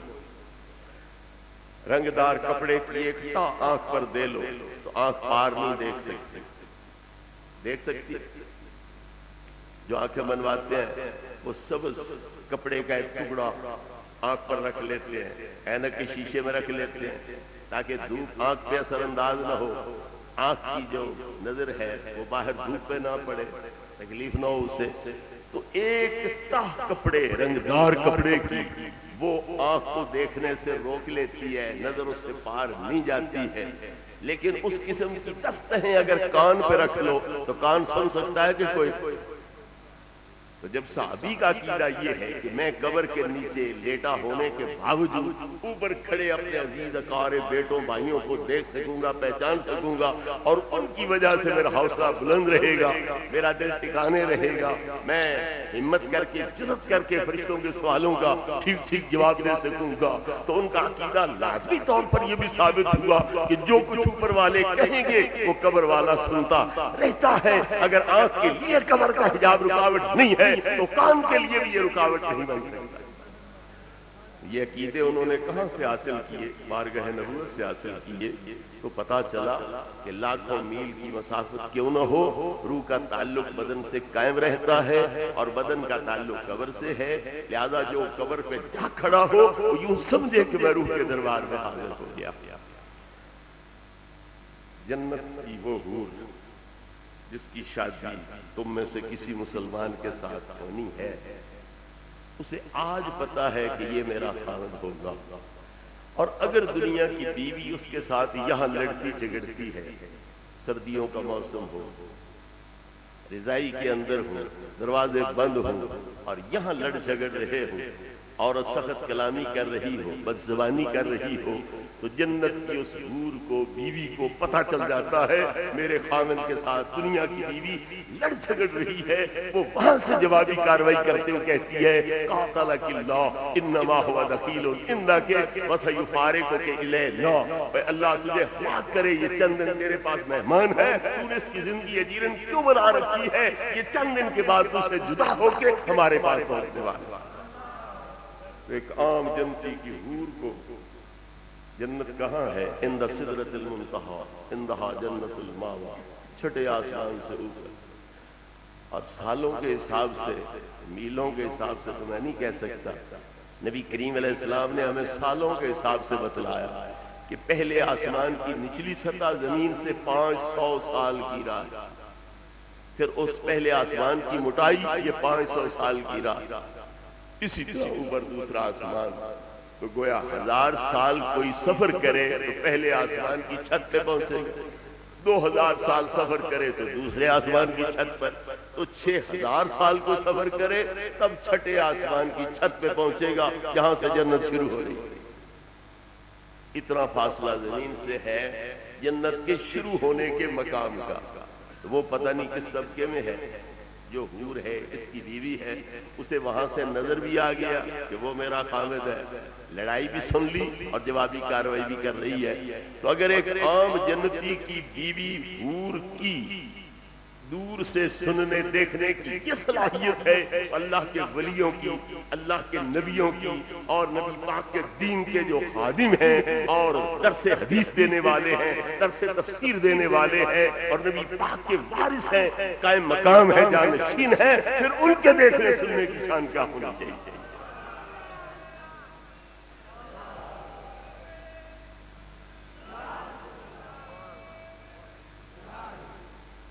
میرے بھائی، اگر خاوند اپنی بیوی کو اپنی طرف بلائے اور وہ بغیر عذر شرعی کے خاوند کے حکم کو نظر انداز کرے حدیث پاک میں آتا ہے تلعن الملائکۃ حتی تصبح، اس وقت سے لے کر صبح تک سب آسمانوں کے فرشتے اس پہ لعنتیں بھیجتے رہے۔ حامد نے بلایا تھا، اس کا حق تھا، اس نے اس کے حق کو نظر انداز کیا ہے، بغیر اس نے شریک نظر انداز کیا ہے، لہذا اس پہ لعنت بھیجی جائے۔ وہ سارے آسمانوں کے فرشتے صبح تک اس پہ لعنت بھیجتے رہتے۔ اگر عام فرشتے جو ہیں ان کے سننے دیکھنے کی یہ صلاحیت ہے کہ ساتویں آسمان تک کے فرشتوں کو پتہ چل گیا کہ حامد نے بیوی کو بلایا تھا فلاں جگہ پر فلاں مقام پر، میاں بیوی موجود ہیں، حامد نے بلایا، بیوی بغیر انہیں شریک نہیں گئی، تو وہ لعنتیں بھیج رہے ہیں۔ اگر عام فرشتوں کے علم کا حال یہ ہے تو پھر اللہ کے مقبولوں اور اس کے ولیوں کی علمی شان کیا ہوگی اور دیکھنے سننے کی شان کیا ہوگی۔ میرے بھائیو، آخر میں بخاری شریف کی حدیث کا اختصار کے ساتھ مفہوم آپ کے سامنے عرض کرتا ہوں۔ اللہ فرماتا ہے جو فرض و نفلوں کے ذریعے میرے قریب آنے کی کوشش کرتے ہیں میں انہیں اپنا محبوب بنا لیتا ہوں، اور جب محبوب بنا لیتا ہوں تو فَكُنْتُ سَمْعَهُ الَّذِي يَسْمَعُ بِهِ وَبَصَرَهُ الَّذِي يَبْصِرُ بِهِ وَيَدَهُ الَّتِي يَبْطِشُ بِهَا وَرِجْلَهُ الَّتِي يَمْشِي بِهَا۔ اس بندے محبوب کے کان میں بنتا ہوں جن سے وہ سنتا ہے، آنکھیں میں بنتا ہوں جن سے وہ دیکھتا ہے، ہاتھ میں بنتا ہوں جن سے پکڑتا ہے، اور پاؤں میں بنتا ہوں جن کے ساتھ وہ چلتا ہے۔ تو جب یہ لوگ اللہ کے انوار کے ساتھ منور ہو چکے، ان کی آنکھیں اللہ کے نور سے منور، کان اللہ کے نور سے منور، ہاتھ پاؤں اللہ کے نور سے منور، تو پھر نہ ان کے دیکھنے میں کوئی رکاوٹ ہو سکتی ہے، نہ سننے میں کوئی رکاوٹ، نہ ان کا ہاتھ پہنچنے میں کوئی رکاوٹ ہو سکتی ہے، نہ ان کے قدم جو ہیں ان کے اندر رسائی اور پہنچ کے لحاظ سے کوئی رکاوٹ ہو سکتی ہے۔ یہ ایک قدم سے عرش اعلیٰ کی بلندیوں سے فرش زمین پہ آ سکتے ہیں، مشرق سے مغرب اور مغرب سے مشرق، شمال سے جنوب، جنوب سے شمال میں جا سکتے ہیں، کوئی رکاوٹ نہیں ہوگی۔ امام راضی علیہ رحمت اس حدیث کی تشریح کرتے ہوئے فرماتے ہیں اذا سار نور جلال اللہ سمن لہ سمع القریب والبعید، جب اللہ کا نور اس بندے کے کان بن جاتا ہے تو جیسے قریب سے سنتا ہے ایسے ہی دور سے سنتا ہے۔ وَإِذَا سَارَ نُورُ جَلَالِ اللَّهِ بَصَرًا لَهُ رَأَى الْقَرِيبَ وَالْبَعِيدَ، جب اللہ کا نور اس کی آنکھیں بن جاتا ہے جیسے قریب کو دیکھتا ہے ویسے ہی دور کو دیکھتا ہے۔ وَإِذَا سَارَ نُورُ جَلَالِ اللَّهِ يَدًا لَهُ قَادَرَ عَلَى التَّصَرُّفِ فِي الصَّعْبِ وَالسَّهْلِ وَالْقَرِيبِ وَالْبَعِيدِ، جب اللہ کا نور اس کے ہاتھوں میں سما جاتا ہے تو جیسے قریب تصرف کرتا ہے دور میں کر سکتا ہے، جیسے آسان کام سے انجام دے سکتا ہے ایسے ہی مشکلوں کو بھی حل کر سکتا ہے۔ لہذا اللہ والے اللہ کے انوار سے جب سنتے دیکھتے ہیں تو پھر ان کے دیکھنے میں کوئی رکاوٹ نہیں ہو سکتی، اور روح خواہ جنت میں کیوں نہ ہو یہاں قبر پہ آنے والوں سے یہ پوری طرح باخبر رہتا ہے، اور کسی قسم کی رکاوٹ دیکھنے سننے میں حائل نہیں ہو سکتی ہے۔ اور وہ جس طرح دنیا میں دعاؤں سے نوازتے تھے قبروں کے اندر بھی اسی طرح موجود ہیں، زندہ ہیں، روح کا تعلق ہے، وہ آنے والوں کو جانتے ہیں، ان کی فریادوں کو سنتے ہیں اور ان کو اپنی دعاؤں کے ساتھ نوازتے ہیں، اور اللہ رب العزت ان کی دعاؤں کے صدقے میں آنے والوں کے ضروریات کو پورا کرتا ہے اور ان کی مشکلات کو حل فرماتا ہے۔ اللہ ہمیں اسی پرانے عقیدے پر قائم دائم رکھے، اور جو اب نئی بد اعتقادیاں اور گمراہیاں پیدا ہو رہی ہیں اللہ رب العزت ان دلدلوں میں پھنسنے سے اور ان گمراہوں کی اتباع سے ہمیں محفوظ و معمون رکھے۔ وآخر دعوانا